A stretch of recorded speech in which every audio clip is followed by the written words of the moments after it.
ਮੈਨੂੰ 6 ਮਹੀਨੇ ਹੋ ਗਏ ਆ ਤੇ ਘਰੋਂ ਬਾਹਰੋਂ ਫਾਰਗ ਹੋ ਗਿਆ ਮੈਂ ਲਹਿਦਾ ਰਹਿਣਾ ਪਿਆ ਮੈਂ। ਹੁਣ ਮੇਰੀ 800 ਏਕੜ ਜ਼ਮੀਨ ਸੀ ਜਿਹੜੀ ਮੇਰੇ ਹਿੱਸੇ ਚ ਆਉਣੀ, ਮੈਂ ਛੱਡ ਦਿੱਤੀ ਹੈ ਹੱਕ ਦੀ ਖਾਤਰ। 800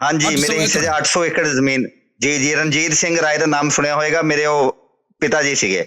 ਉਹਨਾਂ ਨੇ ਮੈਨੂੰ ਬੇਦਖਲ ਕਰਤਾ ਘਰੋਂ ਤੇ ਮੈਂ ਬੇਦਖਲ ਹੋ ਕੇ ਆਪਣਾ ਲਹਿਦਾ ਰਹਿ ਰਿਹਾ। ਮੈਂ ਕਾਲਜ ਪੜ੍ਹਾ ਰਿਹਾ, ਮੈਂ ਪ੍ਰੋਫੈਸਰ ਹਾਂ ਇੱਥੇ ਪੰਜਾਬ 'ਚ।